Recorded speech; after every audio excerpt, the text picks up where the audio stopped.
Hello students, good morning. Today we are starting our UT2 Moral Science syllabus. Two chapters are coming in Moral Science. So today we are starting with chapter number 1. मतलब UT में आने वाले first chapter से हम शुरू करते हैं, that is 5 minutes only. Chapter में क्या है, क्या स्टोरी है, वो हम पढ़ेंगे. उसके बाद हमें समझ में आएगा कि क्यों चैप्टर का जो नाम है it is 5 minutes only. Okay, now let's start. First of all 5 minutes only के नीचे एक वैल्यू टॉट लिखा है, valuing of time.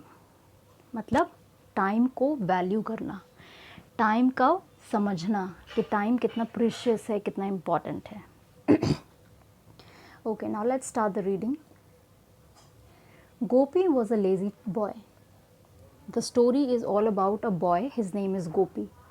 Gopi was a lazy boy. Lazy मतलब बहुत ही आलसी. गोपी एक बहुत ही आलसी लड़का था. क्या लड़का है स्टोरी में. He did not value time. वो टाइम को बिल्कुल भी वैल्यू नहीं करता था. मतलब वो टाइम को बिल्कुल भी नहीं समझता था कि हमें टाइम पे हर चीज़ करनी चाहिए या हमें टाइम पे क्या करना चाहिए, टाइम को हमें वेस्ट नहीं करना चाहिए. He did not value time. For everything his parents said For everything his parents said, he used to say, "Give me 5 minutes, I will do it." जब भी उसके पेरेंट्स किसी काम को कहते थे या कुछ कहते थे उससे, तो वो उनसे कहता था, प्लीज़ गिव मी 5 minutes, मुझे 5 मिनट दो, मैं कर दूँगा. बट उसके वो 5 minutes कभी आते नहीं थे. यूजुअली ऐसा होता है ना, जब हमें कोई बुलाता है या हमसे कोई कुछ कहता है तो हम उनसे कहते हैं 2 मिनट रुक जाओ या 1 मिनट रुको, अभी मैं आ रहा हूँ, या प्लीज़ वेट फॉर 2 minutes. तो गोपी कहता था 5 minutes प्लीज़, मतलब सिर्फ 5 मिनट रुक जाओ या give me 5 minutes. He never did that work. और वो काम कभी नहीं करता था. Every day his mother use to wake him up for school. He use to say, mama I will get up in 5 minutes. He used to be late and often missed the school bus. अब रोज़ क्या होता था, daily उसकी mother जो थी वो उसको सुबह, जैसे आप लोग स्कूल जाते हैं तो आपको जल्दी उठना पड़ता है स्कूल आने के लिए, क्योंकि टाइम पे हमें स्कूल पहुंचना पड़ता था. आपकी भी मम्मी आपको उठाती हैं कि उठ जाओ, फिर take a shower, brush your teeth, have your breakfast, फिर रेडी होके स्कूल जाना है. तो हम टाइम से उठते हैं ताकि हम टाइम से स्कूल पहुँच सकें.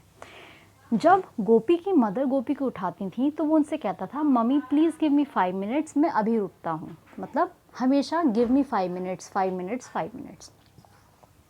और होता क्या था, he always use to be late. वो हमेशा लेट होता था स्कूल के लिए, और ज़्यादातर उसकी जो स्कूल बस है वो छूट जाती थी, वो उसको मिस कर देता था. In school also he was the last one two finish his homework और वर्क. स्कूल में भी वो सबसे लेट लतीफ़ होता था वर्क कंप्लीट करने में. अब इतने सारे बच्चे होते हैं क्लास में, बहुत से बच्चे जो होते हैं वो जल्दी फिनिश कर लेते हैं work. They use to work they very fast, and some students are there who are very late, they are very lazy, बहुत आराम से लिखते हैं. आप में से बहुत से बच्चे बहुत फास्ट काम करते हैं, पर कुछ ऐसे बच्चे होंगे जो थोड़ा स्लो वर्क करते हैं. वैसे ही जो गोपी था वो भी स्कूल का वर्क भी हमेशा लेट फिनिश करता था. The teacher used to ask him, Gopi, how much time will you take? Just 5 minutes, he used to reply. School में भी टीचर जब उसे पूछती थी, Gopi how much time you will take, तुम्हें कितनी देर लगेगी काम करने में, तो वो उनको भी ये जवाब देता था, जस्ट 5 minutes मैम, मतलब 5 मिनट में मैं करके दे दूँगा. One day a magic show was organized in school. The teacher made an announcement in class. Children, tomorrow is a magic show. Make sure you are present in school on time. Okay. Now next day क्या होता है, school में magic show होता है. आपके school में भी जब आप लोग स्कूल आते थे तो आपने देखा होगा मैजिक शो. हमारे स्कूल में भी बहुत बार हुआ है. वैसे ही गोपी के स्कूल में भी मैजिक शो हुआ था. तो टीचर क्लास में जाके बच्चों को अनाउंस करती है, बच्चों को बताती है कि कल स्कूल में मैजिक शो है and you have to be present in school on time. आपको कल स्कूल आना है और टाइम पर. Okay. Yes ma'am, said all the children excitedly. Oh, what fun it would be. Gopi, what about you? said his classmates. बच्चे आपस में बात करते हैं कि वाओ कल तो मज़ा आ जाएगा. और गोपी तुम बताओ तुम्हारा क्या है? Will you be in school on time? asked they. Yes, said Gopi. I will not miss the show. गोपी कहता है हाँ बिल्कुल मैं भी टाइम पे आ जाऊँगा, मैं ये मैजिक शो मिस नहीं करूँगा. Gopi went home and told his mother about the magic show. Mama, please wake me up on time. I don't want to miss it. Okay, said the mother. School घर जाता है और वो अपनी mummy से कहता है कि मम्मी प्लीज़ मुझे आप कल टाइम पे उठा दीजिएगा, कल मेरे स्कूल में मैजिक शो है और मैं लेट नहीं हो सकता. उसकी मम्मी कहती हैं ओके मैं तुम्हें उठा दूँगी. Next morning Gopi's mother started waking up. क्या होता है नेक्स्ट डे? उसकी मम्मी उसको टाइम से उठाना शुरू करती हैं कि get up Gopi, wake up, late हो जाओगे वगैरह वगैरह. She reminded him about the magic show. Oh yes, Mama, said Gopi. I will wake up in 5 minutes. Next day भी जब उसकी मदर उसको उठाती हैं मैजिक शो के लिए तब भी वो उनको यही रिप्लाई करता है हाँ मुझे याद आ गया मम्मी आज मैजिक शो है, please give me 5 minutes. Mother got busy in preparing his lunch and Gopi लेस्ड around the bed. क्या होता है जब मम्मी उसको उठा के जाती हैं तो वो अपने काम में बिजी हो जाती हैं क्योंकि वो उसका लंच प्रिपेयर कर रही थी, और गोपी जो है वो फिर से अपने बेड में लेज़िली लेट जाता है और उसकी आंख लग जाती है. गोपी, a strict voice came after a while. Gopi got up and started getting ready. जैसे ही उसकी मम्मी की बहुत तेज़ आवाज़ आती है तो गोपी तुरंत उठ जाता है और वो तैयार होने लगता है for the school. He was late again. वो फिर से लेट होता है. Meanwhile, all the children had already reached school. जब तक गोपी अपने घर पे उठ के रेडी हो रहा है, लंच ले रहा है अपनी मदर से, ब्रेकफास्ट कर रहा है, उतनी देर में जितने भी बच्चे होते हैं वो ऑलरेडी जो होते हैं वो स्कूल में पहुंच चुके होते हैं. They were waiting for the magic show to begin. Gopi missed the school bus. क्या होता है गोपी लेट है एज यूजुअल और उसकी बस भी छूट जाती है.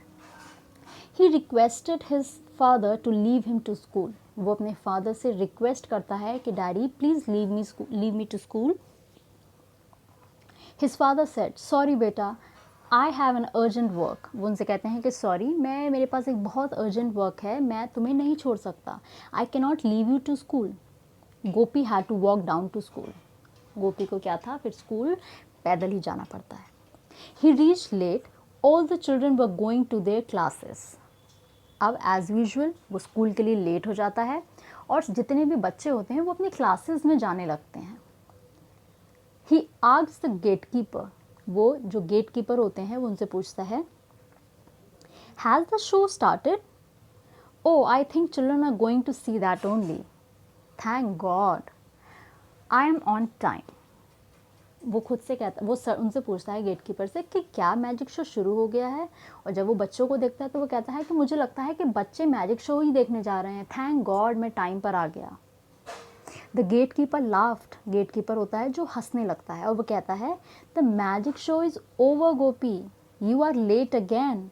The children are going to their classes after watching the show. Gopi was sad. Gate keeper हंस के कहता है कि मैजिक शो ख़त्म हो गया गोपी, जो बच्चे हैं वो वापस अपने क्लास में जा रहे हैं शो देखने के बाद. और ये सुन के गोपी जो होता है वो बेचारा बहुत सैड हो जाता है. He reached his classroom. His classmates were discussing about the show. वो अपने क्लास में पहुंचता है. जो बच्चे होते हैं वो शो के बारे में डिस्कस करते होते हैं और बहुत अच्छे से अपने आपस में बात करते हैं कि वाओ मैजिक शो कितना अच्छा था और वगैरह वगैरह. He was quiet and thinking to himself, I wish I could also learn to value time. वो बेचारा शांत होकर क्लास में बैठता है. वो सोचता है कि काश मैं भी टाइम को वैल्यू करना सीख जाऊं, काश मैं भी टाइम पर उठना, हर चीज़ टाइम पे करना सीख जाऊं. मॉरल ऑफ द स्टोरी है make good use of your time. आपका जो अभी टाइम चल रहा है इसका हमें अच्छा इस्तेमाल करना चाहिए, गुड यूज़ करना चाहिए. गुड यूज़ का मतलब है हमें टाइम पे पढ़ना चाहिए, टाइम पे गेम्स खेलने चाहिए, टाइम पे सोना चाहिए, टाइम पर उठना चाहिए. हमें अपना हर काम टाइम पर करना चाहिए. This is the best way to use your time. Okay. Now on the basis of the reading, I will give you some exercises. Like यहाँ पे as you can see question answers के अलावा I will give you fill ups और true and false जो आपके exam में आएंगे. Okay.